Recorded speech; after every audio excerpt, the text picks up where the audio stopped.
All right, ladies and gentlemen, welcome to another edition of the Global Reality. I'm your host, Josh Reeves. This is the Monday, September 19th, 2016 edition of the broadcast. We are back here with you. We had planned on having more shows last week. We had the show on Monday and then none the rest of the week, and probably people were wondering why that was and wondering why you didn't hear from me.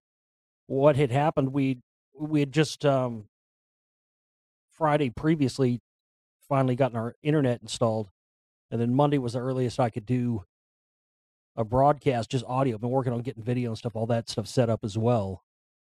But everything seemed to be working fine. And then on Tuesday, when I was preparing to do a show, the internet just quit working. Couldn't get it back up and running. Tried everything, and then the soonest they could get a tech out to look at it again was Friday. Tech came out Friday, looked at it. Everything seemed to be okay. And then over the weekend, well, actually, I guess not over the weekend, very next day. It would have been, I guess that is technically over the weekend, but the next day, Saturday, it quit working again. But luckily, they were able to get somebody out quick since they had, already been out here once and worked on it. Thought they fixed it. I guess apparently what had happened is I don't know if it's cause of this. We've had some rain. Rain tends to mess with cable lines sometimes, but they couldn't really figure out why it wasn't working. They were trying everything they could, and they couldn't figure out why it it was showing that packets were going through, and even though the modem was brand new, only like a week old, they switched it out, still didn't fix it. But apparently, I guess this place that I moved into for the studio, I mean, it's an old place, but I guess apparently there had never been cable ran in this place before, so I don't know, it was something with the guy when he hooked it up, or a lot of these guys they send out now that don't even work for these actual companies. They're just like contractors and stuff, and they could give a shit. So I think probably that's what it was. Anyway, regardless of all that, that's why we didn't have more shows last week. We were planning that, but now that it's working, we're going to have as many as we possibly can this week. This stuff is to be expected. Every time I've ever moved, and I have moved a few times, probably 4 or 5 times, I guess, since I've been doing the show. And every time I move or something, it takes. I mean, it's not immediate. You would think logic would make you think that if you tear down a studio in one location and set it up in another one, you should be just right back up and running the way it was previously. That's just not the case. There's so much that entails all this stuff. Routing of different. I've got so many different devices and audio stuff that runs through different things, and that compounding with the internet issues and all that stuff. It takes a while to get it back up and running. In fact, you may have even noticed on the last show the audio kind of sounding weird. I've kind of gotten a little bit better tweaked now, but that's the thing. You get into a new place, the acoustics are different. Everything sounds different. You got to retweak it. You got to get it going again. So that's where we're at. But for now, for right now, here on Monday, September 19th, we're up and rolling and everything's good. And so I'm glad to be with you. I'm glad to be back. We've got various items to talk about with you here on the show today. We're going to get into some listener emails. Love to have those. Love to have questions, stuff you want to hear me talk about, discuss. Love it. Send it to me, globalrealityshow@gmail.com, globalrealityshow@gmail.com. And I can address this different stuff here on the show. I will keep your identity anonymous. I used to read people's names and stuff, but I don't do that anymore. I just, I'll just read the email or whatever. I won't say who it's from. Unless, of course, you want me to. So we'll get into some of those. We have a few of those to get into today. And then we will discuss a few news items. And then we've got something very interesting I want to talk to you about that falls under the category of what I would consider new information, at least to me, and something I've never talked about I was going through when I moved all my stuff recently. I was going through my book collection, and that's always fun because you always find stuff, or I do, I always find things that either I forgot about or forgot I had, forgot it. There's lots of stuff like that because I love going to used bookshops and stuff and looking for. It's a great place to look for old books. I collect, um, any of the old esoteric books and stuff from secret societies like Freemasons and whatnot. I have a second edition 1913 copy of Albert Pike's Morals and Dogma.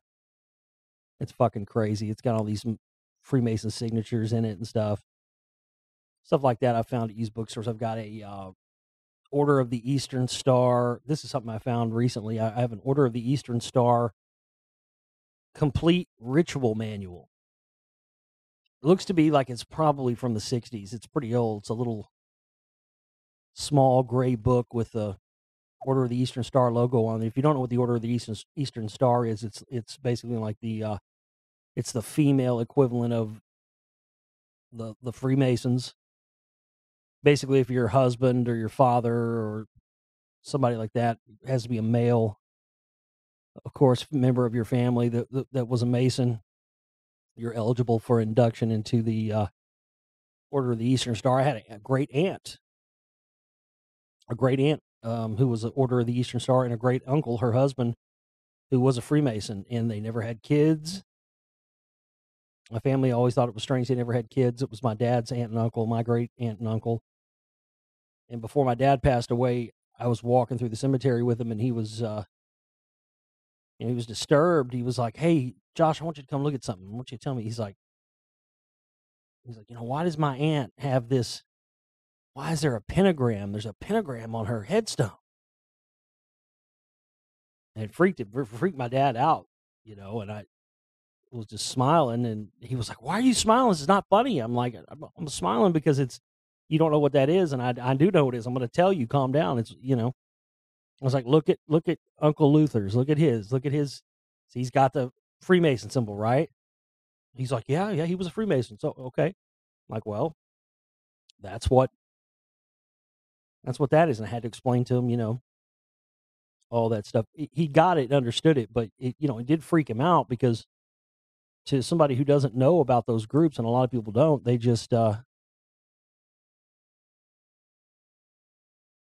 they just see a pentagram and see Satan. And my dad, loved his aunt, and just thought she was the sweetest woman ever, and he just couldn't grasp why she'd have a pentagram on her headstone. But yeah, I have this little ritual book I found. I actually found it at a used bookstore once, and didn't really know what it was, and didn't really care. I just looked, and I saw the symbol, and I was just like, whatever, I'm buying it. It was like $2. I'm like, yeah, mine. But as I hadn't seen it in a few years, and I was flipping through it the other day, and I was like, wow, it explains it all. It's the complete ritual manual. Every ritual that they do, this is the instructions on how to perform them. So it's pretty interesting. But I had found this other book, when I was going through my collection, and I think I bought this thing maybe 3, 4, 5 years ago. The book's from 2011, so I think it was maybe like 2012 or something like that when I bought it. 2013. I can't remember, but I bought it at used bookstores. Another one of those cheap ones I picked up for like $3. And I had planned on reading this book on the show at some point, like I'd done, like I've done with others and audiobooks and stuff that I've done here. And I think at that time I was in the middle of something, and I was like, well, I'll get around to it eventually. But I had purchased this book specifically with that in mind, to read this book, because it kind of fit in. It seemed to really fit in with some other stuff that we've read here before. And so I completely forgot about this book, and I found it when I was going through, and I was like, oh, wow, I forgot about that book. This might be a good time to read that. Now would be a great time to read that book.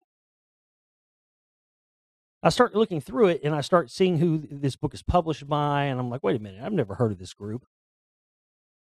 Did some looking into it. Very interesting stuff. So later on in the broadcast, I will reveal the name of this book. I'm not going to do it now. Because if I tell you now, you'll just go and look up the name of the book and start looking, and you won't listen to the rest of the show. So, wrong. How stupid do you think I am? So, no, I'm not going to reveal that until later. But we'll tell you the name of the book, and we'll get into all that. So, listener emails, news, and then we'll get into this book. And there's some very interesting stuff with this that ties into my most current work with my newest film, The Spellcasters. It's amazing how, I mean, when you get on the trail, when you get on in the zone of doing this kind of work, the universe really does open itself up to you at the right times and moments. You know, had I read this book a few years ago when I picked it up, it wouldn't, I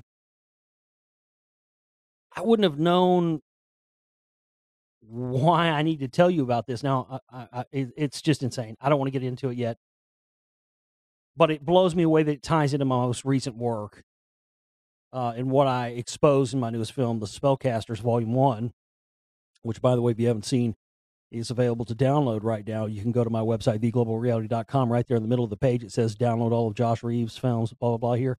Click that link. It'll take you to the download shop. We've got it in two qualities up there. You can get it in a standard quality. It's a lower bandwidth, lower file size quality, lower movie quality as well, but still very watchable and really not all that bad as long as you don't really blow it up full screen. It really doesn't pixelate. If you kind of minimize it down a little bit, but it looks great on, smaller resolutions. And we also have the full resolution HD up there. They're in the download shop now.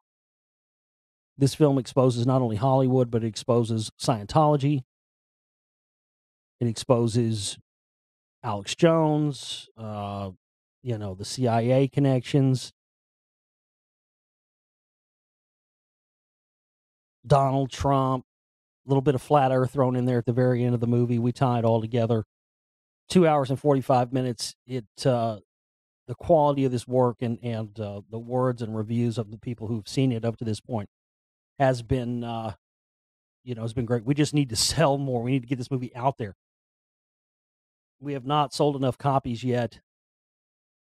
Forget about, and we haven't sold enough copies to even do anything yet. And really what that is because right in the middle while I was finishing this film, I had to, find a new place to habitate and, had a lot of things happen in my life. Right. So I haven't had a lot of time to even promote the thing yet.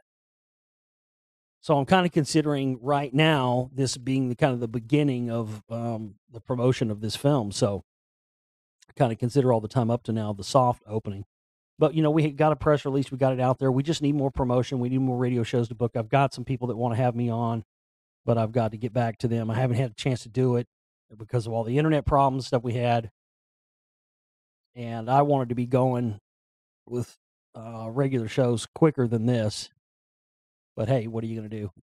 There's no reason getting mad about it. You can only do it when you can do it. Only so much of this stuff is in my hands. The rest of it's out of my hands. And you got to understand it too, people. Look, I'm one person. I do every aspect of this by myself. So if I don't get back to your emails or something like that within 15 minutes, you kind of understand.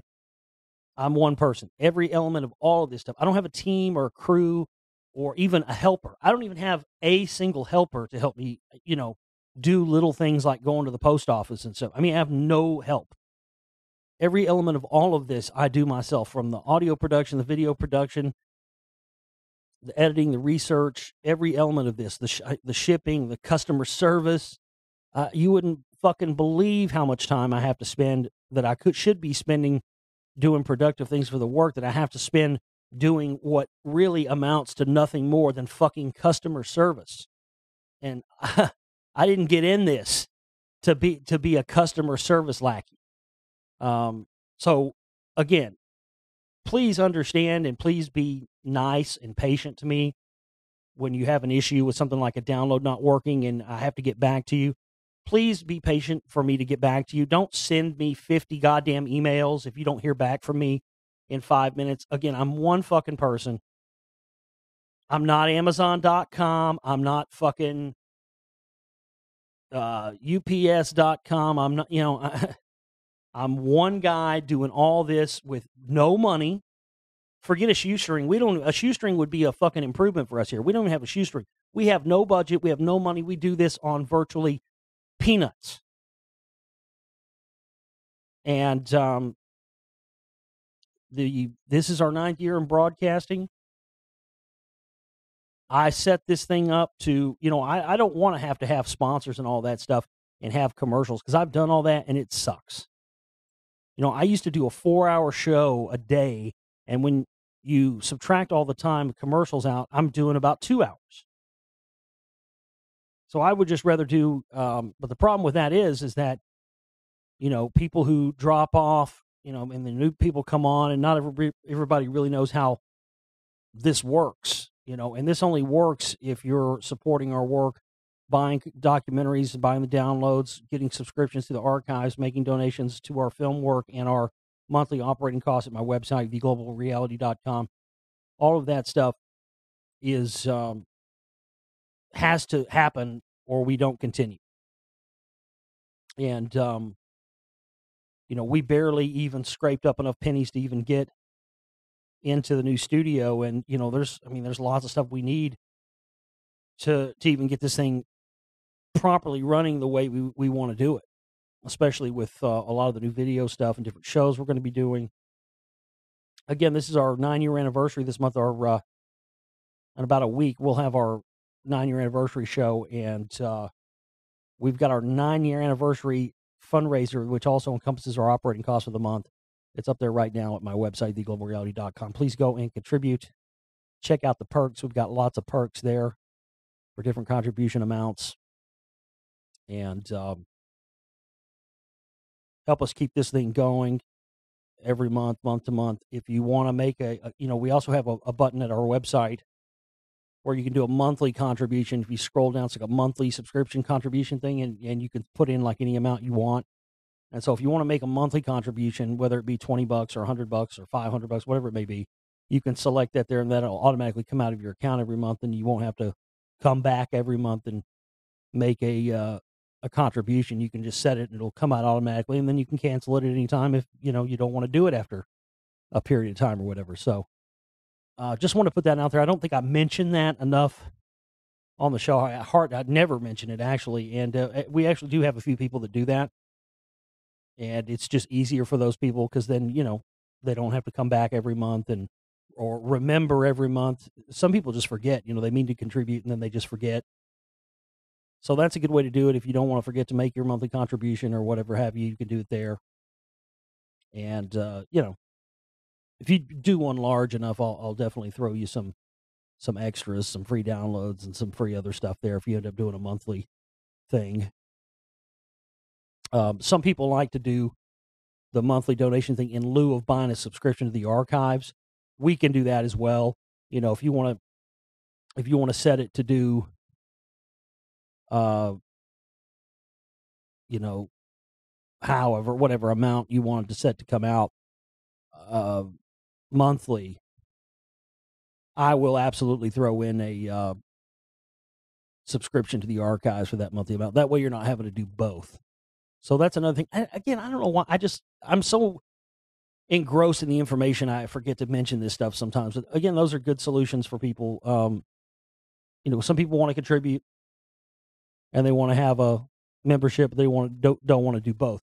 That's a great way to do it, because then I can set you up with a membership without you having to sign up for one. I can just sign you up with your email, and your monthly contribution donation will act as your membership fee. So be sure and get yourself a membership at theglobalreality.com. Hit subscribe up there on the right-hand side of the page, and get yourself a membership.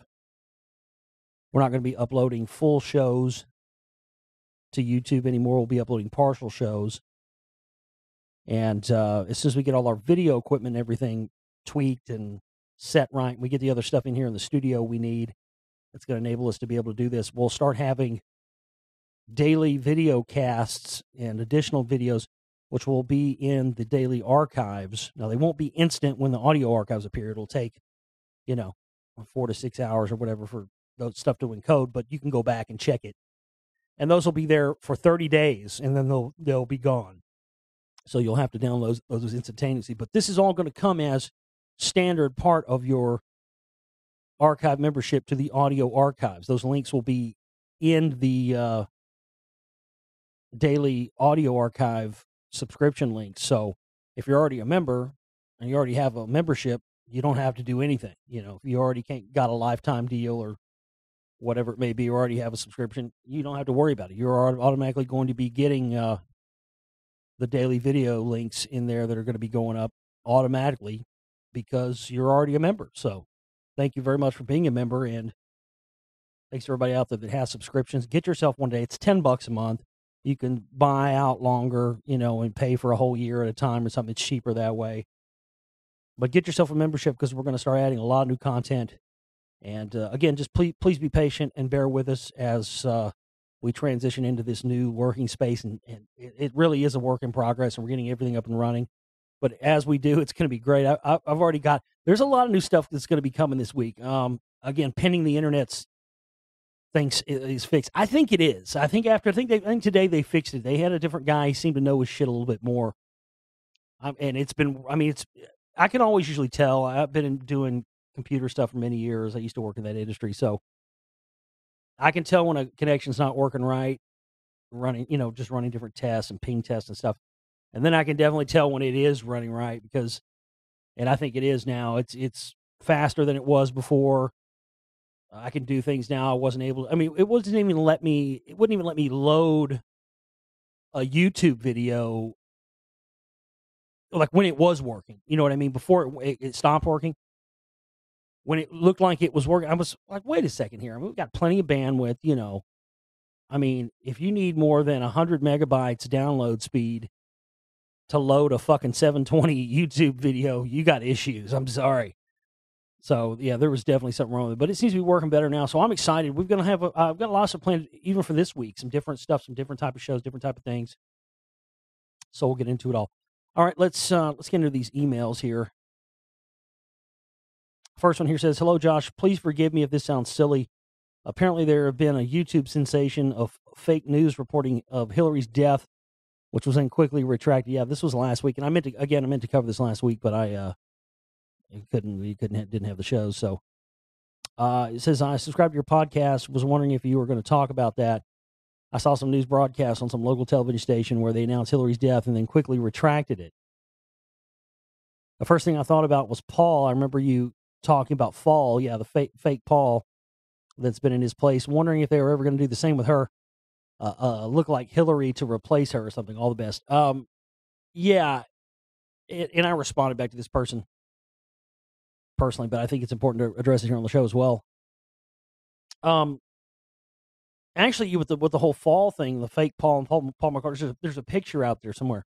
I've got it. I'll try to send it to you if I find it again. I've got it somewhere saved, just not right in front of me right now. But there's a picture. Yeah, there were actually up to I think 3 or 4. There's 3 or 4 different fake Paul McCartneys. You can do the analysis on the ear shapes and stuff. But there's one picture where there's like 3 or 4 of them sitting together. I mean, and it's just and it's from like the 1970s or it was way before Photoshop. It's insane, an insane picture where there's like 3 or 4 of the fake Pauls, and they're all sitting there together, all dressed differently. But I mean, this is to some people this sounds like kookery, but it absolutely is true. There have been people that have been being replaced with with doubles and stuff for decades, not just in the past like 10, 20 years. We're talking about going back 40, 50, 60 years. This has been going on. Who knows? Maybe longer. And it's one of those mysteries, man, that not a lot of people want to talk about because they consider it in kind of the, the kooky, unprovable realm. But there's something to it. I mean, there's multiple. There's been proof. There's been multiple George Bushes, multiple Obamas.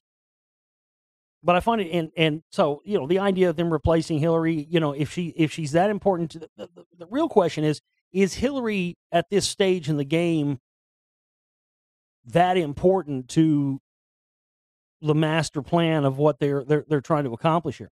I think in the short term, She is, but is Hillary Clinton at this stage in the game that important to the grandmaster work of the powers that be? I would say Donald Trump is way more important to their grandmaster plan than she is at this point. So I would boil it down to that. Is it possible that they're thinking about doing that and possibly replacing her with fake ones? Of course. I mean, that wouldn't be out of the realm of possibility. But you also have to understand that the reason they put all this stuff out there, and the reason why, I mean, the alternative right media has been talking about this for weeks, even before the mainstream media started talking about it. And at this point, you guys know I refuse to talk about these puppet left-right phony elections and all this shit. You guys know the score. I'm not going to spend my airtime talking about this stuff when there's other important things we could be discussing. That's why I don't talk about these clowns. But with that said, I think that's why a lot of this stuff comes out. They are doing, I've seen it happen in all elections, but really with this one more than any other one.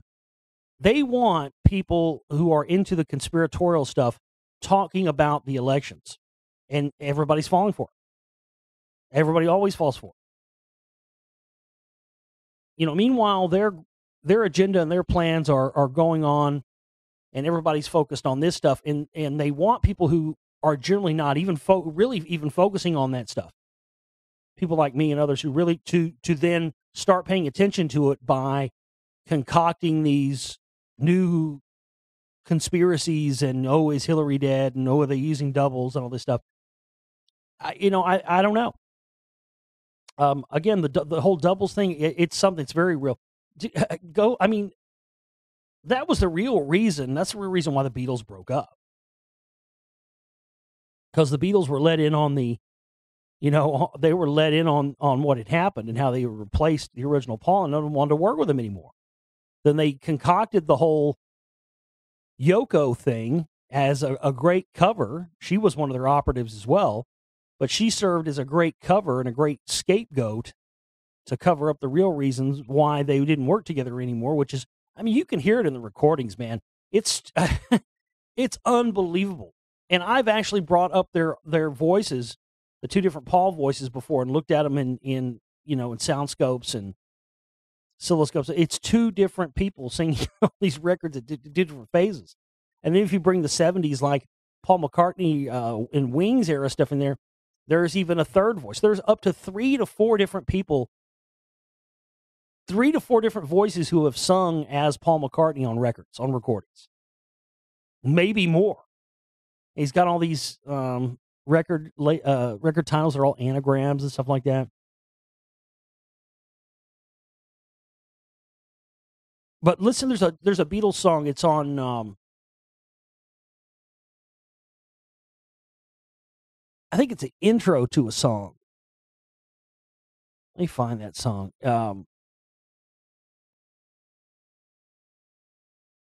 It's John Lennon. Dig It is the name of the song. Dig It. Now I just remembered it.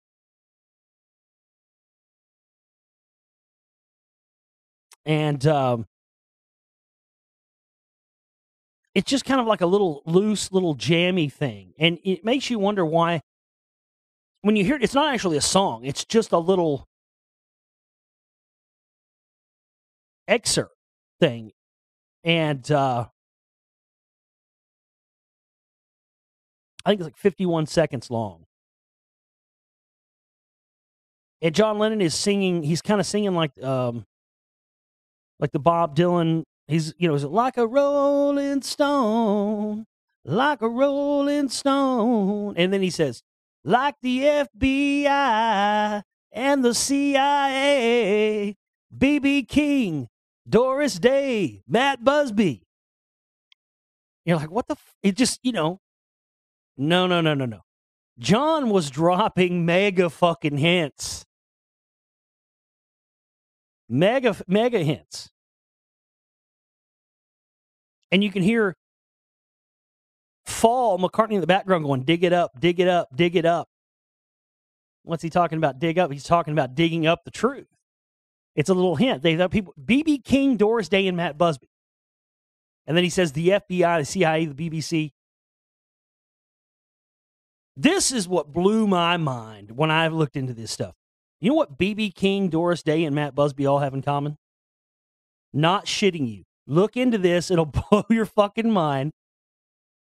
All three of those people, B.B. King, Doris Day, and Matt Busby, if you look into them, there is considerable evidence and considerable information going back decades.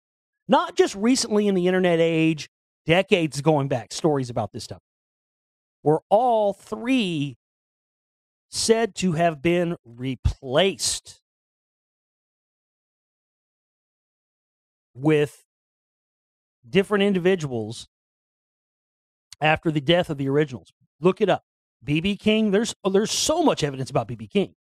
The guy who actually everybody knew as B.B. King was not the original B.B. King. And if you look at some of the early pictures and listen to some of the early recordings, it's not the same dude, not remotely. Doris Day, same thing. Look into it.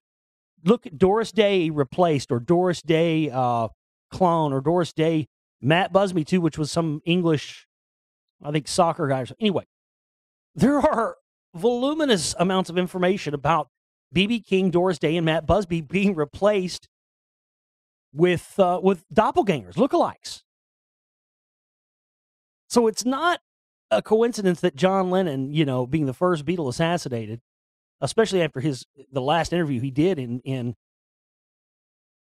Playboy magazine. I think it came out. I think it was shortly. I think it was done like a week before he was shot, where he says people need to look into see and research how the Army created LSD, and they did it to make slaves out of us. But ha ha ha, the joke's on them. Really, they set us free. And then he's shot like a week later. But there's John Lennon in that song. The FBI, the CIA, B.B. King, Doris Day, Matt Busby. Look it up. Not kidding you. I couldn't believe it when I started researching into it and finding all these stories, legitimate information about them being replaced. So as kooky and as crazy as it sounds, there's a lot of evidence for this. There's a lot of evidence for this going back years and years. And there isn't a lot of information about it. Anyway, great email there. Let's see what else we got. I think we have a couple of other ones here. Let's see.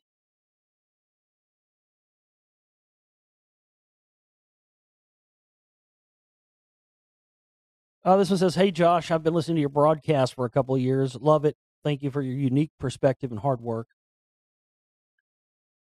Question, what's your take on the Book of Mormon and why? Would you ever be interested in doing a broadcast about it? By the way, I'm not a Mormon." Thanks. Well, I've done lots of broadcasts about it there, buddy. Lots of them. Talked about a lot. In fact, I talk about them in my Lost Secrets of Ancient America Volume 1 film. Obviously, you haven't seen that. You should make a trip to the download store right now, sir, and get yourself a copy of that. Well, first things first, Mormonism was created as a front to be able, bottom line, it was created as a front to be able to practice Freemasonry in secret in this country. Because there was a period of time in the United States where Freemasonry, believe it or not, even though the foundations of this country were laid by Masons, believe it or not, there was a time in this country where practicing Freemasonry was illegal. That was because of this incident they called the Morgan Affair, where this gentleman who was a Mason left the Masons and wrote a book that exposed all their secrets. And it's a blood oath, and they take it seriously. So they went and cut this dude's fucking tongue out, murdered him, and it was very high profile for the time because they didn't make any fucking bones about it. I mean, they wanted people to know. That was the thing.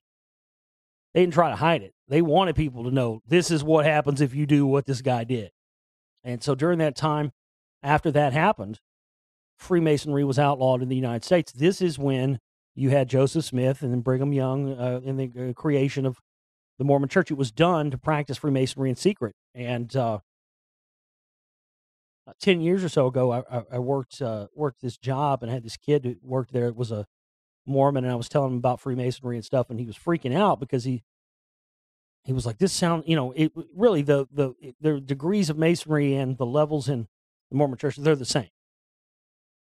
If you want to go even deeper than that, Brigham Young and Joseph Smith both are descendants of the Levite tribe, one of the lost tribes of Israel. Charles Taze Russell from the Watchtower Society, the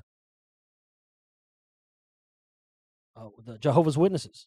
I mean, look at what that guy's buried in. Giant pyramid, all-seeing eye grave. He was also the Levite tribe. These all trace back to these ancient religions, these ancient Middle Eastern religions. A lot of stuff I've talked about in the Lost Secrets of Ancient America, Volume 1, with the Amorites and the rest of it. And they have stories of the wars between the two different races of giants in the Mormon book. You've got stuff like the Hill Gomorrah or something, whatever it's called, where he supposedly found the plates. It's like a line to the pyramids in Egypt. You can draw a direct line to it from it. So I think a lot of people have, for a lot of years, thought the Mormon religion is total bullshit. But you look into it, it really seems to be more based in fact than any other religion out there. Now, that's not a fucking endorsement of it, and I'm not telling you that it's good. I mean, these fucking people do baptisms of the dead where they've done them on dead Nazis, And when I was explained what this was by somebody who's a Mormon, he said to me, he goes, Josh, we've probably done people in your family. That's why they keep extensive records on it. They go through that's why the Mormon Church has the most extensive genealogical information on the planet. If you want to find anything out about your genealogy and your bloodline, they have the most extensive records of anyone. They've been keeping genealogical records forever. And I always wondered that. I mean, I remember being told that when I was young, and I could never get an explanation. That's why. The baptisms of the dead. Where they, what they do is, they have a certain, ritual or whatever, kind of, like you would do a Christian baptism or something, I guess, without the dunking in the water or whatever. That brings people into the Mormon faith. They are performing these rituals. They perform these rituals on people after they're dead, and including doing them on former dead Nazis.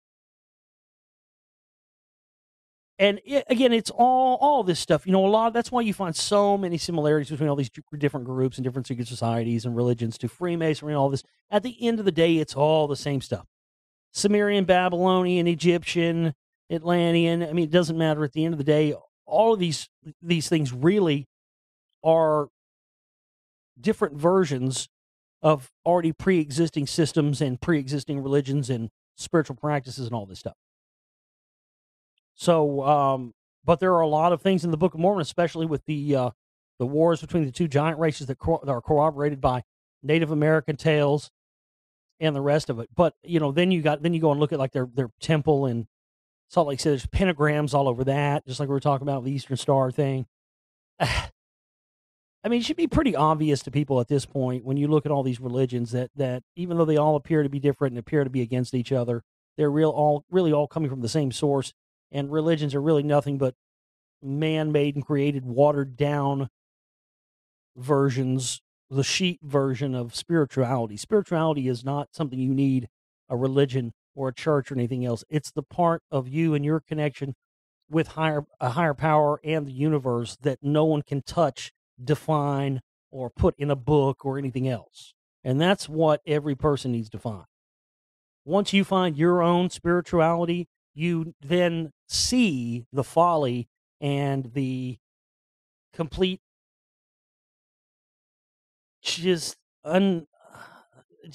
what's the word? Just the complete uselessness of religion. Once you've experienced the divine and experienced the spiritual universe on your own, the idea of conforming or having that homogenized for you by a religion just becomes laughable, just becomes something you wouldn't even consider. So anyway, I hope that helps you with your question there on the Book of Mormon. I mean, I think they're like any of these other groups. You look at look at a lot of this other Freemason stuff. There's a lot of truth in what the Freemasons believe in. There's all these groups. But again, it's not what they're externally putting out. It's what they're internally keeping, not telling us about. And I think that the Mormon Church probably has more secrets about things and is probably just as complicit in the cover-up of knowledge and information as any other group or anybody else out there. So I hope that helps.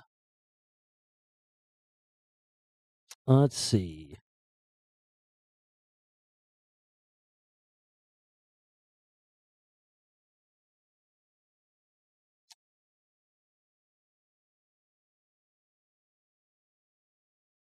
Here's another one that says, "Hi, Josh. I saw your new film about Scientologists, and it surprised me regarding the foundation of Hollywood, but I'm forwarding an email I sent a long time ago, which you can see down below. More relevant in light of Trump's campaign as Brexit happened in June.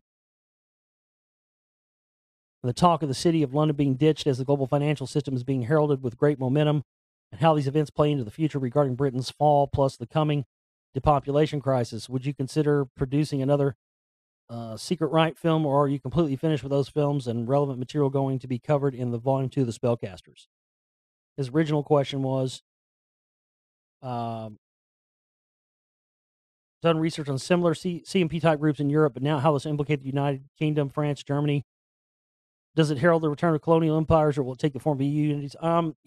Those, it's a different animal than it is. What you're talking about is different than what I'm talking about with the Secret Right stuff and with the Council for National Policy, only in the fact that those groups that we're talking about, like the CMP and the Council for National Policy and stuff, are these American groups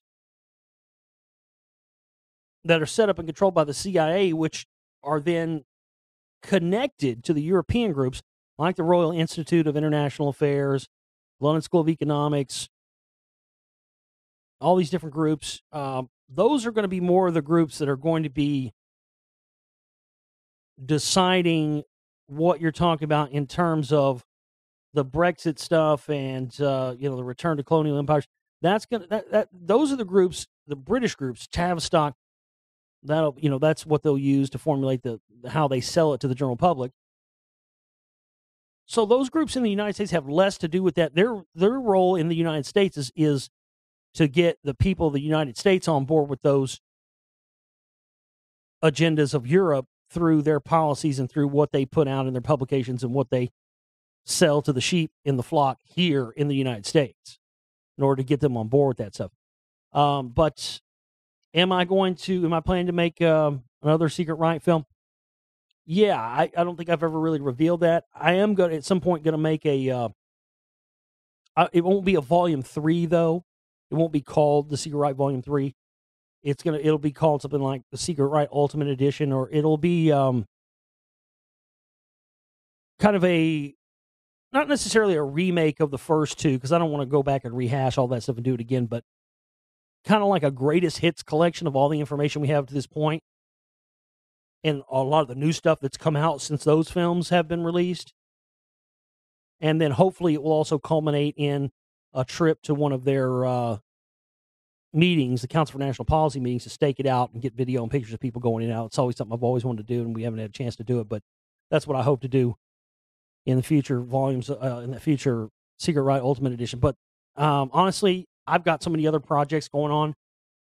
You're probably looking at 2018, 2019 before I'll even look into even doing that Secret Right Ultimate Edition. And who knows? We may be a country by that time. But I don't know. I can't predict what's going to happen any more than anybody else can, really. But that is on the agenda. But right now, and I recently posted this on our Global Reality Facebook page. I just recently posted our film agenda, what's going to be coming out in what order. The Spellcasters Volume 2 is going to be the next project, and I'm hoping to, if everything goes right and we can stay on track with all of our operating costs and all this, and I don't have to worry about that, we can, I'm hoping to get it out before the end of this year.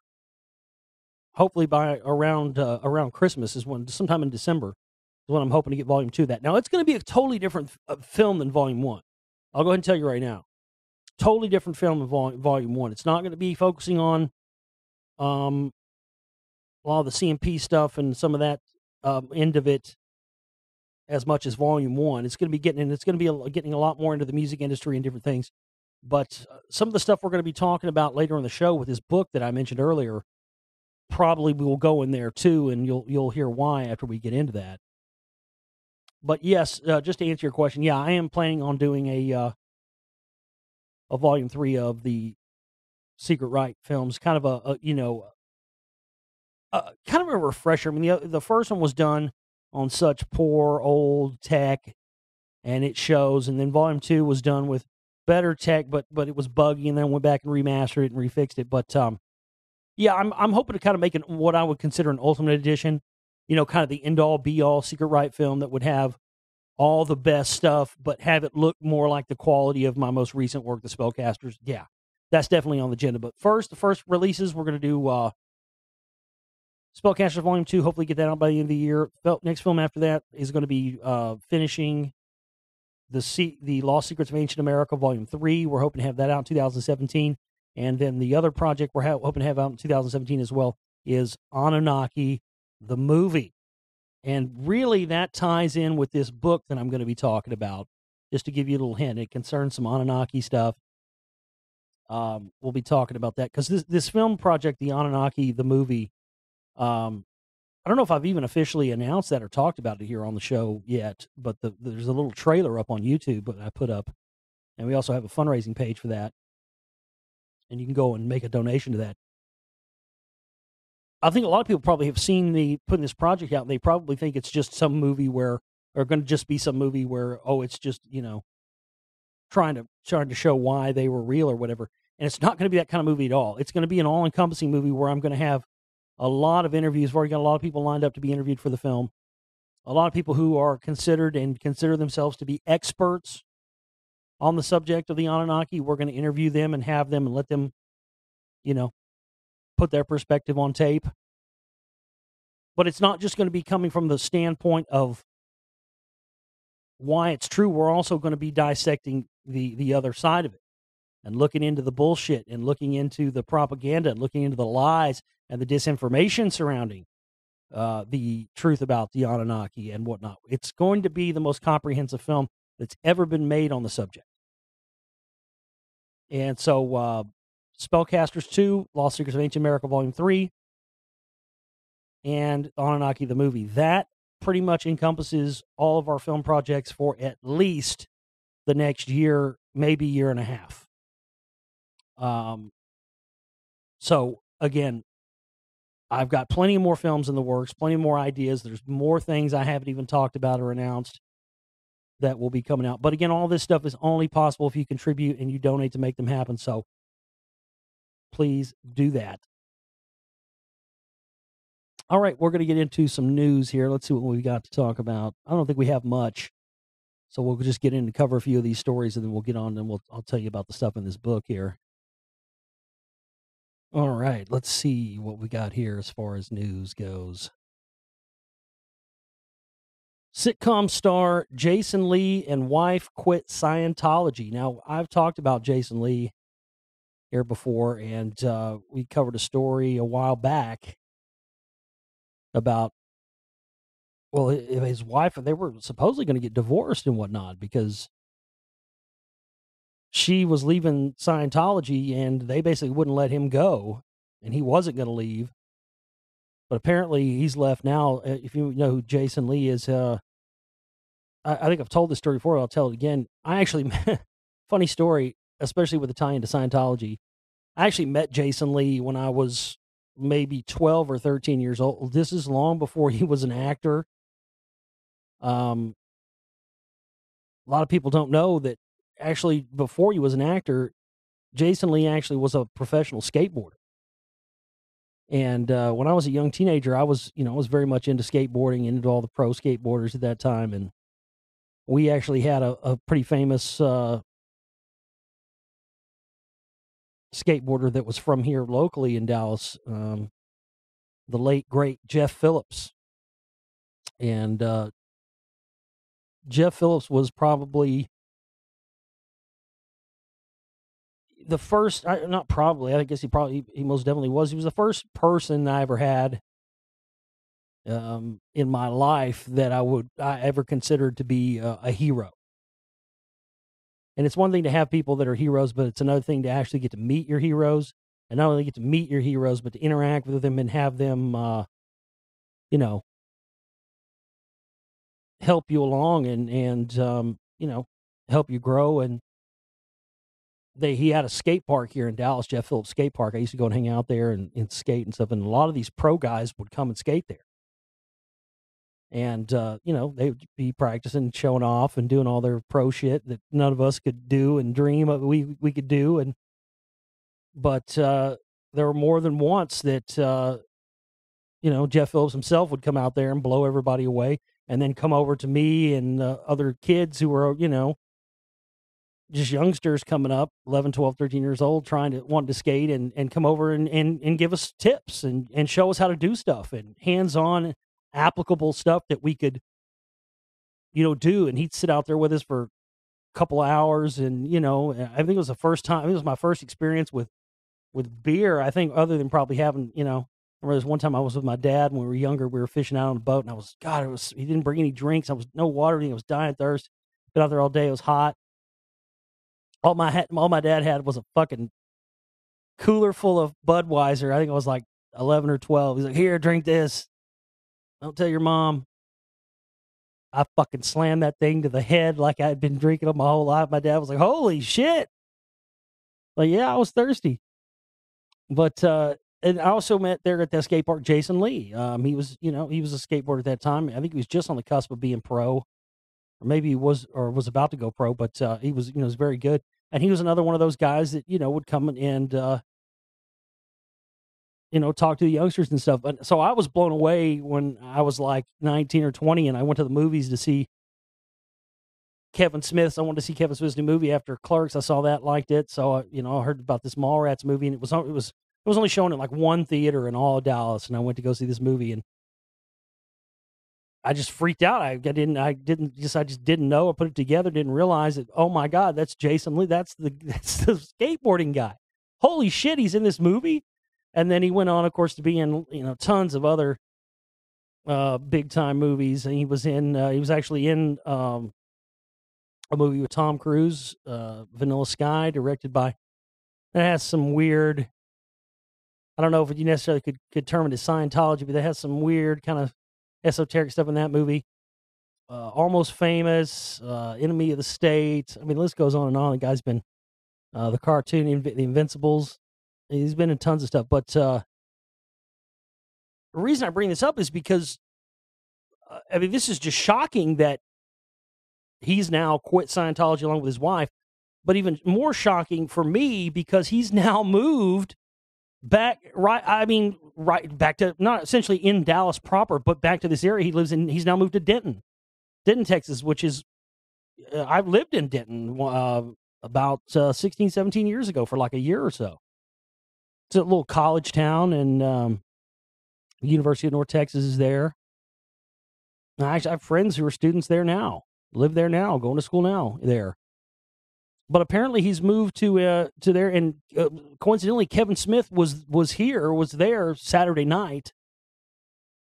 And Kevin Smith posted a thing today about seeing Jason Lee in Denton, how Jason Lee now lives in Denton, and he's basically doing what he was doing with me and a bunch of other kids when we were teenagers on skateboards. He's now doing that with photography and art, and helping people who want to be photographers and whatnot have an outlet for their work and whatnot. It's great to see, but it's even more great to see that he's now left Scientology. And boy, oh boy, let me tell you, I already got the little rats out in Denton, the little spotters out. Oh yeah, I got everybody. Hey, you see him? You see where he hangs out? You let me know, because I'm telling you what, man, that's now on my bucket list of interviews. And I feel I could get it done.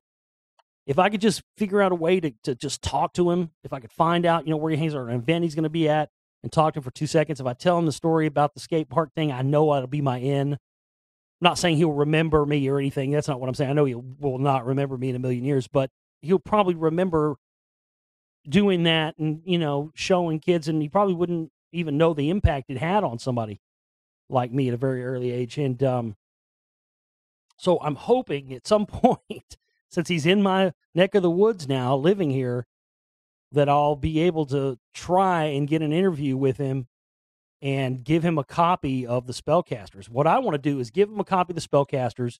He just left Scientology. I want him to watch that movie, and then I want to interview him with his whatever he'll talk about Scientology, and get his take on what he thinks about the movie. Because I kind of feel,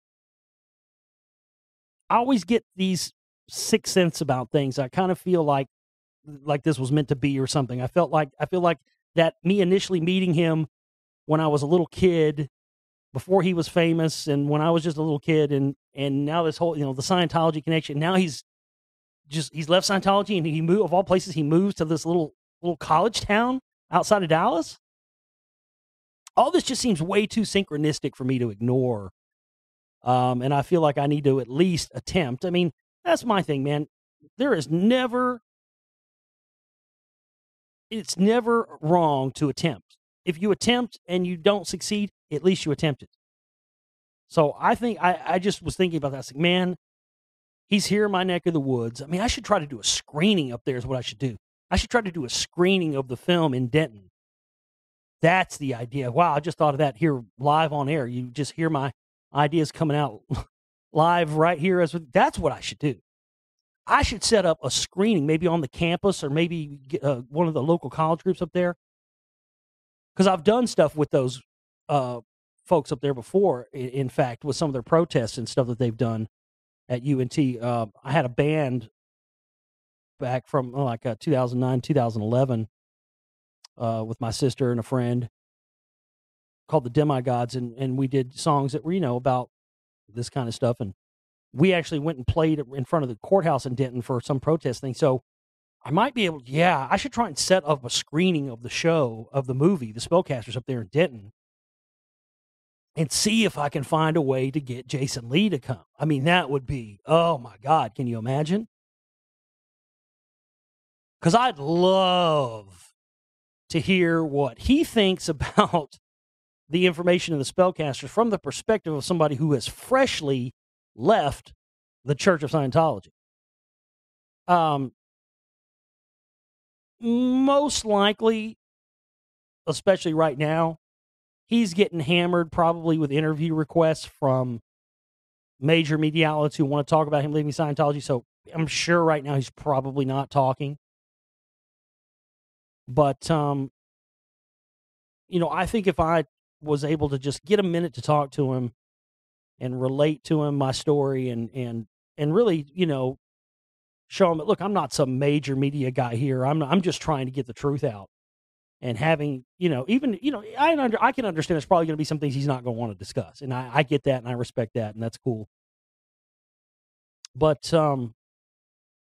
I just really, more than anything, I know that there's some things he probably doesn't know the connection to the CIA stuff. Maybe he does, maybe he doesn't. I don't know.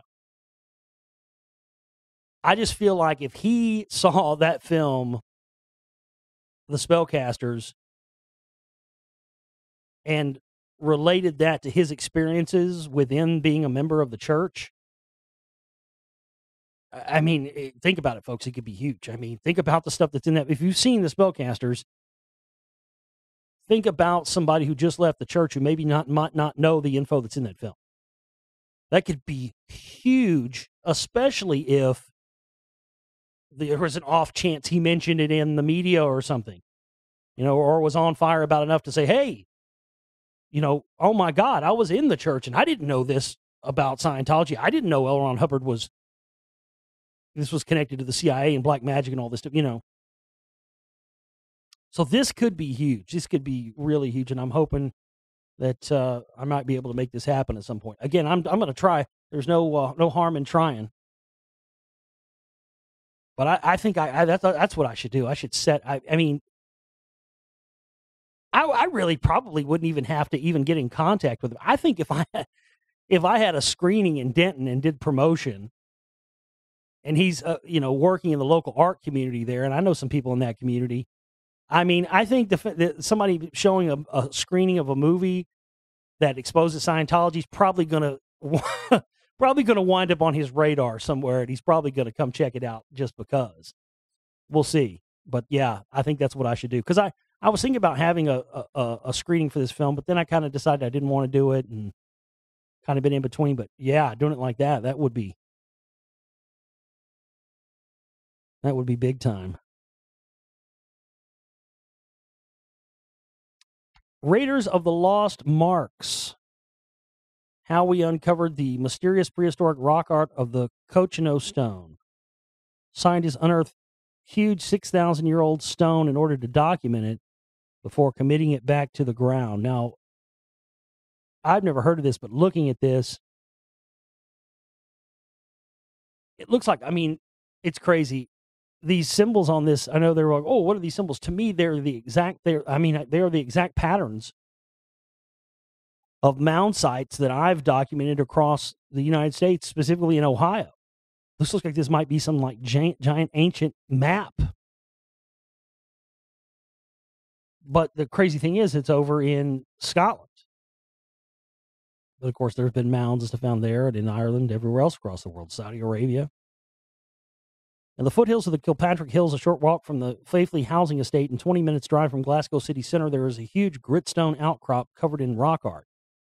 Domed in the middle, it features dozens of carefully carved circular cup marks and cup and ring marks across an area of almost 100 square meters. Dating from the 3rd millennia BC, it is known as the Cochino Stone. It should be one of the most visited and talked about prehistoric sites in Britain. There are hundreds of Neolithic and Bronze Age rock art sites across the country, but the Cochino Stone's scale, complexity, and proximity to an urban population make it unique. Yet it is a well-kept secret thanks to a decision in 1965 by the then Ministry of Works to bury it beneath tons of soil and stone. Some 50 years later, we're uncovering again. I mean, is this not par for the course, ladies and gentlemen, for what I've discussed and talked about here for many years now? So they discover this thing. They determine it's 4,000 years old, however old it is. They've never seen anything like it. And then what do they do at the end of the day? They cover it back up and hide it. I mean, how many of these have happened that we don't know about? I mean, I can't tell you how many lakes. So many lakes. I can't even count them all anymore. Dozens and dozens and dozens of lakes across the United States, natural man-made lakes that have been built because they were built and designed to cover up pre-existing ancient sites that have been found there. Rockwall is one of them, but there's many of them stretching all across the United States. In 1937, the profusion of weird symbols on the Cochino Stone inspired him in a burst of well-meaning but questionable creativity. He painted the rock surface in various colors. He picked out cup and this guy just started coloring them. Again, destroying and defacing the original versions. That's proof right there. Oh, no. Oh, he just had a burst of well-meaning but questionable creativity. Right. Well, that's a nice writer way to sum it up. The real truth of it is that they were trying to deface it to keep the knowledge it contained from being found and decoded by somebody, because obviously it reveals something, and maybe that's what it reveals. Maybe that is a map. I mean, the designs on it look identical to some of like the Newark earthworks and stuff in Ohio. They look identical to that. Maybe that is what it is. Maybe it's a giant map of sites that are in what we consider to be America, but yet found and located in Scotland. Boy, wouldn't that be something? But again, this is par for the course and just shows you the depths of the cover-up and really how long it's been going on. Anything that doesn't fit and hasn't fit into pre-established scientific dogmas has for decades been being eliminated. It's nothing new. Okay. Oh, sorry, we got one more story here. Pagan god caught by river by fishermen confirmed as being up to 4,200 years old and unique. I mean, this just looks like some kind of reptilian demon spirit or something, but they're trying to say it's a children's rattle or something. No, I mean, this was something that was obviously used in some kind of magical ritual or incantations or something. But it is fascinating, though, isn't it, how many of these ancient depictions, these ancient artworks and stuff, how these, all these depictions of these things that look demonic and sort of alien at the same time. And just how many of those are. And it does, I think at least, that more and more as the years go by, and I know people have said this and believed this for many years, and I really honestly haven't really been much of a believer in this until now, but starting to more and more, the more I research, I'm starting to think that the difference between, what we term extraterrestrials and sometimes, and what we term demons and whatnot, sometimes spiritual entities, I'm starting to think that maybe the difference between the two is very negligible at best. It really does start to see more and more of that, because a lot of times depictions of aliens look like demons and vice versa. A lot of times depictions of demons look like aliens. So I think the difference between the two really is becomes more and more slight, and we may be actually talking about and dealing with the same phenomenon the more that you look into this stuff and research it. And this is again, this is something I think, like, the mainstream, they'll cover this kind of stuff, but they never give anybody any kind of any sort of reference point of why it's important. 23,000-year-old fish hooks found in Japan. So that's pre last flood.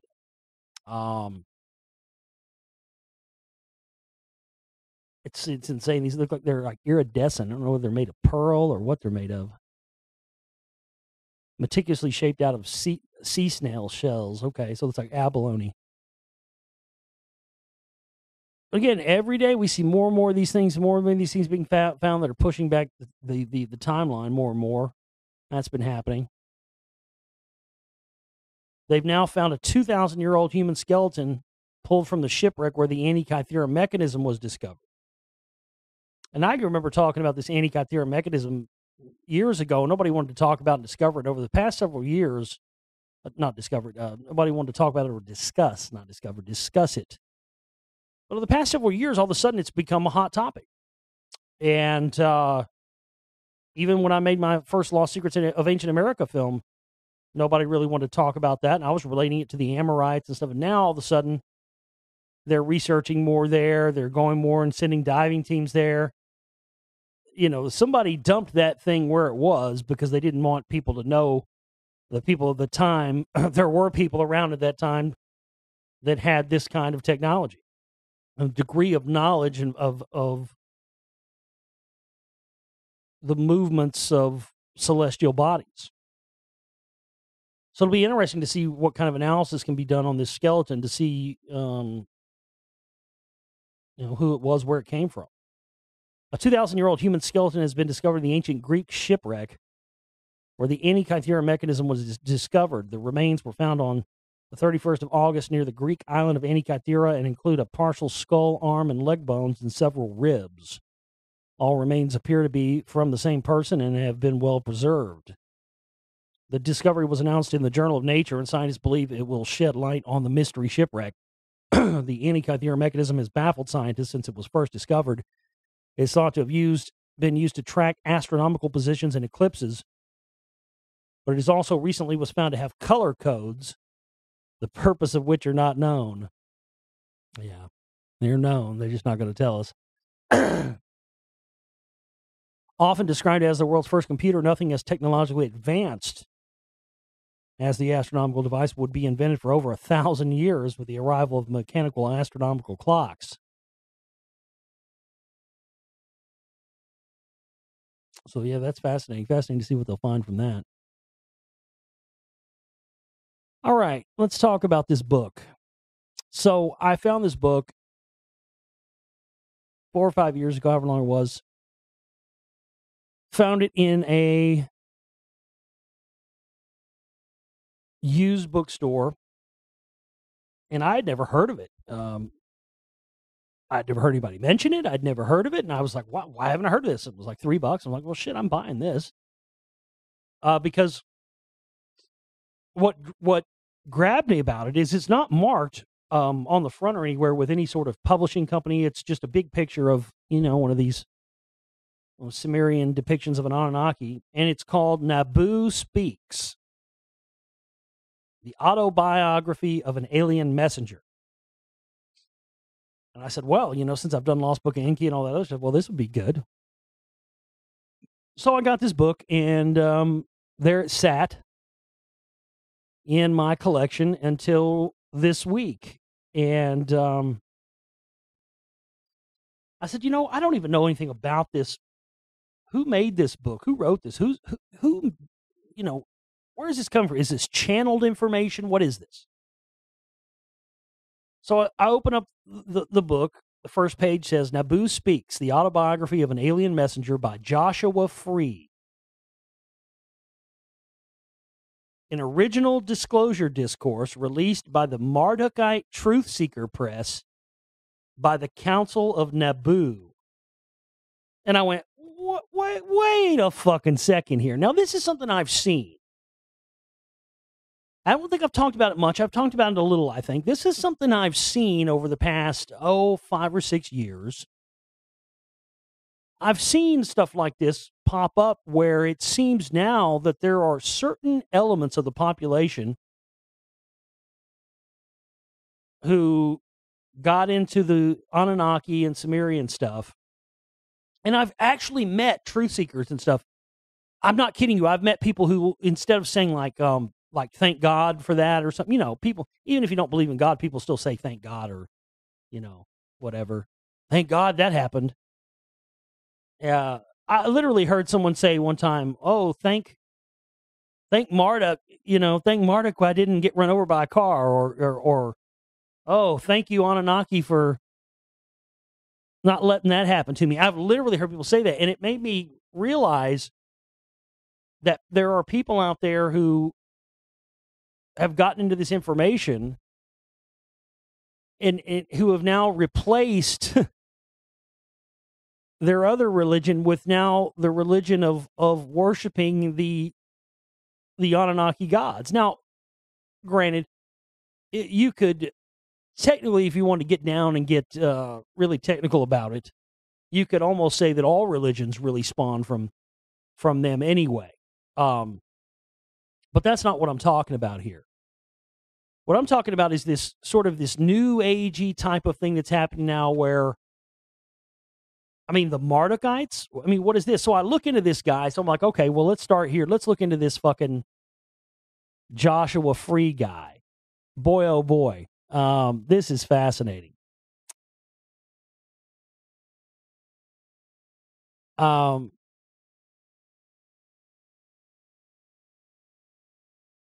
Basically, they're into like this like Anunnaki Necronomicon, and these guys are like Joshua Free and these Mardukites are supposedly doing rituals to open stargates to allow the Anunnaki to come through. I'm sitting there going, wait. First off, how the fuck is there a group called the Mardukites that I've never heard of? And number two, how come nobody else in our listening audience has ever pointed this out to me? Now, it's one thing for me not to discover something, but none of you out there, I'm sure there probably are some of you out there that'll be like, oh, I've heard of them, this and that. I'll be getting emails now, and there'll be all these claimers. It always happens. There'll be all these claimers going, oh, I heard of it. Oh, I knew all about that all along. Oh. Right. Well, you sure as fuck never emailed me or told me about it. Anyway, it's total horseshit. Let's just get that away right now. Before you start looking into this and thinking it's somehow good. This is total horseshit, and I'm going to explain to you why this is total horseshit. So they're combining like H.P. Lovecraft stuff with Aleister Crowley and the Anunnaki. Now, if you've seen my most recent work, The Spellcasters, you will understand immediately why that sends up red flags, because that's essentially what Scientology is. But we'll get to that mind fuck in a minute. Now, this is taken from some of Josh Free's websites. It says, a breakthrough for the 21st century. Uncover the real truth about what some call the Necronomicon and the true alien forces behind the occult, existing in the shadows of reality for the entire history of humanity. Here is the final volume of the underground Marduk Anunnaki Necronomicon cycle. After nearly 2 decades involved with this work, prolific writer and founder of Mardukite Ministries, Joshua Free, candidly reveals how these spiritual beings have influenced the imaginations of metaphysical writers and artists increasingly in the last century. Primordial gods seeking to have their stories told or reborn. What's more, these powers appear to be behind all of the systems installed into human civilization, both social and mystical, since the Sumerians. Okay, that, all right. Okay, I'm with you up to that. That sounds plausible. That sounds somewhat okay. All right, I'm interested. What else does it say? Now, at the cusp of a new age, the mysterious development of Simon's infamous edition, haunting narratives of H.P. Lovecraft, the Lemic work of Aleister Crowley, otherworldly communications by Kenneth Grant. Oh, God, Kenneth Grant. We'll get into him in Volume 2 of the Spellcasters. The whole Manson connection, OTO stuff. He actually made a film with it. Kenneth Grant made a film that is, I think Mick Jagger's in it, or I know Jimmy Page from Led Zeppelin did a soundtrack to some Kenneth Grant work. But there's one where he actually does an OTO ritual on film. It's from the 60s. It's out there. You can find it. I've seen it. The 9 Gates of the Kingdom of Shadows, a resurgence in interest in ancient aliens. It literally says ancient aliens. And mainstream Cthulhu mythos revivals by Enochian magicians like Donald Tyson all seem to be pointing towards something. So he tells you right there. He's combining Lovecraft, Crowley, Kenneth Grant, ancient aliens, Cthulhu. See, so immediately when you see how I related that to Scientology, they all seem to be pointing towards something, some inevitable theme setting the stage for the destiny of mankind for the approaching era, uncovering the most dangerous truth about life, the universe, and everything. The great deception of a systematic light matrix reality under the control of the Anunnaki, the real otherworldly gatekeepers of life, death, and existence. See, now you lost me. You had me in that first little paragraph. Totally lost me here with the second one. Again, you're the idea of giving these people that much credit and power, and that the Anunnaki are somehow gatekeepers of life, death, and existence, controlling all realm. No. Fuck no. Have you ever read these stories? I mean, you've listened to the audiobooks and stuff. Listen to these bumbling fucking idiots. They had about as much clue to what they were doing. Yes, they might have been technologically more advanced than we are even at this stage now. But think about it. Think about us technologically versus people. I mean, we're still bumbling fucking idiots. No matter how much technology we have now, we still fuck up. We don't have the... let me put you like this. Would you trust anybody running the planet right now to be the quote-unquote otherworldly gatekeepers of life, death, and existence? Fuck no, you wouldn't. So why would you try? Why would the Anunnaki have that power? See, this is putting up in this worship category. But listen to this. I mean, listen to this, getting into this Stargate, into this. It says, believe me, him and his Marduk Institute take this very seriously. They practice rituals on opening stargates. They claim to summon magic. They have gone to the original Sumerian and Babylonian tablets and analyzed them to gather secrets of our history and how it relates to stuff like the Necronomicon.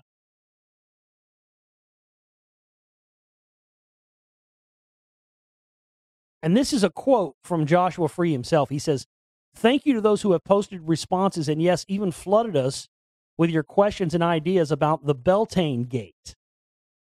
Rest assured that the cracking of the Marduk Gate, also known as the South Gate, was successfully cracked in 2009. The full widening will continue until 2011, some say 2012. There is a final gate, the seventh seal correlated to the north gate that begins to crack in 2065 and will completely open after widening in 2087. 2087 is the real 2012. That's all I will say. Thanks. Joshua Free. I mean, this immediately on reading that, I just immediately, Jack Parsons came to mind. This sounds like the Babylon working. That's what they were talking about. Remember soul cracking? Remember I talked about that in the Spellcasters with L. Ron Hubbard's son, what he called the practice of soul cracking open someone's, and he's using the same terminology here in terms of stargates, cracking these stargates open and allowing things to come through. And 2087 is the real 2012. And they're trying to, I mean, immediately I'm going, okay, all right, this is fucking connected somehow with this stuff that I've covered with Scientology and Crowley and the rest of it. Then I found Joshua Free's own fucking bio. Oh my God. Now listen to this. It says Joshua Free began participating in his planetary mission by receiving unofficial personal apprenticeships from individual mentors who were themselves, and listen to this. Now let me back that up. Let me, it's very important I go slow here and not say this too fast so you can understand it and understand why it's important. Let me read that sentence again. Joshua Free began participating in his planetary mission by receiving unofficial, that means ones that weren't sanctioned by these groups, personal apprenticeships from individual mentors who were themselves members, either active or pre-existing, of the following groups. Okay, so before I say the following groups, just to clarify, he got his start by being mentored by people who were members of the following groups: the Illuminati, the Rosicrucians, the Freemasons, Catholic mystics, Christian Gnostics, Buddhist monks, the Dragon Court, the Dragon Society, the Theosophical Society, the Hermetic Order of the Golden Dawn, the OTO, and the Argentinium Astrum. That was a Crowley group I exposed in my Secret Messages films, and Freezoners.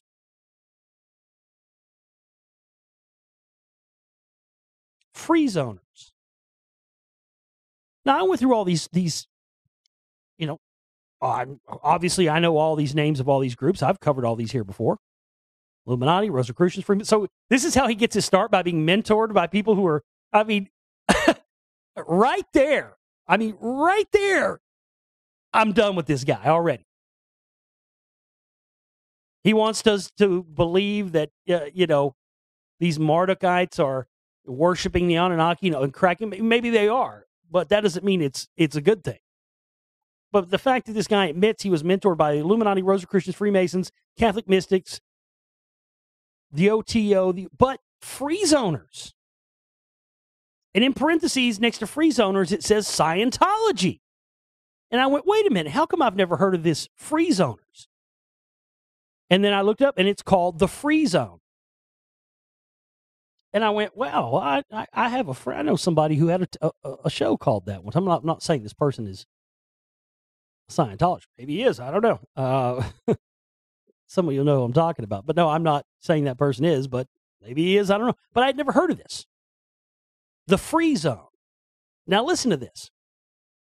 I had never heard of this. I never came across this in my work on the Spellcasters. But folks, oh boy, does it ever tie in. Okay, so those of you who haven't seen the film, number one, what the fuck are you waiting on? Get your ass in that download store and get a download right now. And then come back and listen to the show again so you know what the fuck I'm talking about. So in the film, I talk about these different people who appear to be Scientologists, but yet they're not officially members. Louis Farrakhan, Jim Mars. I mean, there's a lot we talk about in there. So when I found out about the free zone, oh man, this ties it all together. Listen to this, folks. The free zone, also called independent Scientologists or the Scientology free zone, comprises a variety of non-affiliated, independent groups and individuals who practice Scientology beliefs and techniques independently of the Church of Scientology. Wait, what? Hold up a second. Wow. I mean, that just brings everything home of what I talked about in the Spellcasters.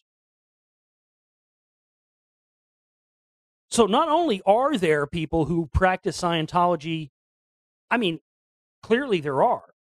I show examples of it in the film, but so not only do we now know for a fact that there are people who practice Scientology but actually aren't official members of the church. We now know that that group actually has a name, the Free Zoners, the Free Zone. And this Joshua Free guy, it's kind of funny, his last name would be Free and then Free Zone. I mean, get it? Creator of the Mardukites, cracking open stargates, worshiping the Anunnaki, and being trained by members of the Illuminati, the Rosicrucians, the Freemasons, the Theosophical Society, basically every secret society I've ever covered on this show, the Argentinium Astrum, the OTO, and Free Zoner. So part of his apprenticeship, think about that. All those other groups make sense. The Illuminati, Freemasons, Rosicrucians, blah, blah, blah, blah, blah. But then randomly thrown in there, his mentorship was with Free Zoners. Non-affiliated independent groups or individuals who practice Scientology beliefs and techniques independently of the Church of Scientology. Boy, that just takes my whole film and just wraps it up in a big goddamn bow for you, doesn't it? I mean, if you were on the fence about any of the stuff in that film up to this point, this should be the convincing part. Listen to this. Such practitioners range from those who closely adhere to the original teachings of Scientology's founder, L. Ron Hubbard, to those who have adapted their practices so far that they are almost unrecognizable as Scientology. The term free zone was originally only used by a single organization, but the term is now commonly applied to all non-Church of Scientology Scientologists. Wow. See? I've had people try to tell me, oh, well, I don't think someone would be practicing Scientology or would be doing this and then not be a member of a church. That's not possible. No.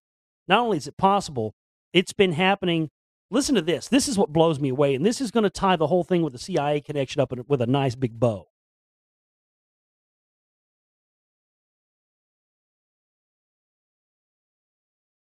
Although many dispute the application of the term to themselves, the International Free Zone Association, the group whose name became adopted as a generic term for independent Scientology, again, there it is, independent Scientology. There are people who are practicing these techniques, and while you can't directly connect them to Scientology,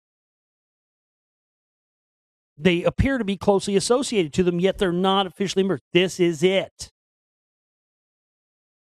It was not the first independent Scientologist group. The California Association of Dianetic Auditors, the oldest breakaway group still in existence, claims a founding date of December 1950, predating the Church of Scientology itself. The Church of Scientology itself wasn't created until 1952. Dianetics was published in 1952. But if you watch the Spellcasters, when did L. Ron Hubbard first start creating Scientology? 1947. That when he was working for the OSS, then the CIA. So there is actually verifiable evidence, ladies and gentlemen. The California Association of Dianetic Auditors, the oldest breakaway group still in existence, who were actually founded and practicing Scientology before the actual established date of when it happened.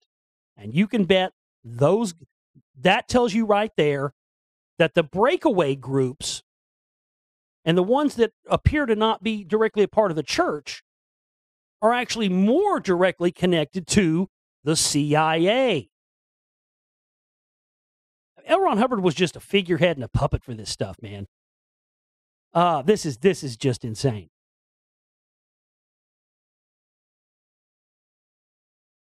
Skeptic Magazine described the Free Zone as a group founded by ex-Scientologists to promote L. Ron Hubbard's ideas independent of the Church of Scientology. That's a flowery way of putting it. No, this is a way for them to be able to appear or to say, like I've heard Alex Jones say, because people talk, oh, I'm not a member of Church of Scientology. I've heard Jim Mars, oh, I'm not a member. This is how they're able to do it.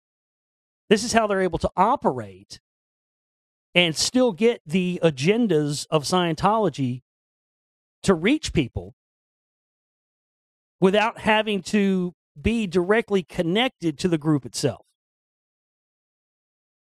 So if you've seen the Spellcasters, if you haven't, now's the time to get a copy, but this is just unbelievable, folks. And let me read you a little bit out of this book. A little passage here, page 87 of the Naboo Speaks book. It says, servitude to the gods or the master is important for domesticating an animal. Although you might agree that there are certainly more humane means of accomplishing this, let me say that those Anunnaki who loved you never executed the worst measures humans take to command obedience of life. He's basically saying that, the gods and Anunnaki, basically humans were domesticated animals. And sometimes in order to get servitude out of a domesticated animal, you have to do cruel things to it. And that's okay, as long as you're getting servitude. What? This guy's fucking advocating abuse and harm towards humans so long as that, falls in line with the servitude of the gods of Anunnaki. Now, that's just one little phrase out of this book, folks. So there you have it, ladies and gentlemen. If I would have read this book or done this a couple of years ago when I found this book, I wouldn't have known what all this means. Now, it's further proof. This, to me, just solidifies my whole work in the Spellcasters even further. If you were skeptical about the connection I made with, because don't get it twisted, folks. At the highest levels of Scientology, that's basically what they tell you is it's essentially they worship the Anunnaki. That's really what it is. You can see that clip with Jim Mars in my film. You go watch Battlefield Earth. I bet there are a lot of you out there who've never even watched the movie Battlefield Earth because you heard it was horrible. You heard it was the worst movie ever made. And boy, it ain't great. But let me tell you, watch it for no other reason that when you watch it, you're going to go, you're going to have the same reaction I did. Because I did the same thing. I didn't watch it, never watched it for years because I was like, fuck that. I didn't watch the Scientology movie, number one. Number two, I heard it was a piece of shit, so I'm definitely not going to watch it. Once I finally decided to watch it for research purposes, I was jumping up and down, screaming at the television, man, like people do when they watch a football game. Because I was going, this is the fucking Anunnaki story. And again, that's the real secret. That's what a lot of this ancient alien stuff and all this stuff, I'm one of the people that's been one of the main people that believes in this. But as I've told you for years, just because this stuff is true doesn't mean that all the people that have been talking about it and putting it out there, like Zachariah Sitch and others, it doesn't mean what they've been saying about it has been true. And that's why it's important that there are people like me who are going to make this film, Anunnaki the movie, to really get this stuff straight and set it straight and get the real stuff on the record. It's up to people. And I'm pretty alone out here, folks. There aren't very many other people like me who are trying to do this. I don't know of anybody else. Because I want you to be knowledgeable and I want you to have the information, but I don't want you believing and regurgitating what these liars and these people are putting out. So, this is why it's important more than ever, folks, that you support our work and support these films and help us get them made, because it's beyond just presenting the information and hoping people wake up. This is also about showing people and exposing those who have an agenda to not use the information to help humanity, but to use it to further enslave us and use it against us as a weapon, while meanwhile making you believe that you're becoming enlightened and becoming awakened and learning real information and truth. No. We need to find this stuff where we can learn how to use it to free ourselves. That should be the goal. All right, folks. Hour and 40 minutes. I'm done. We will talk again real soon. Stay tuned here to the website, theglobalreality.com. Go there and support our work. Make a donation to our September 2016 9-year anniversary operating cost goal. We got to reach 100% of that goal this month, folks, so we can stay alive and keep it going. Go there and contribute. We're running on fumes, so we need some kind of contribution in here right now today. Help us out, theglobalreality.com. Get yourself a membership as well. My name's Josh Reeves. We'll see you real soon. Take care.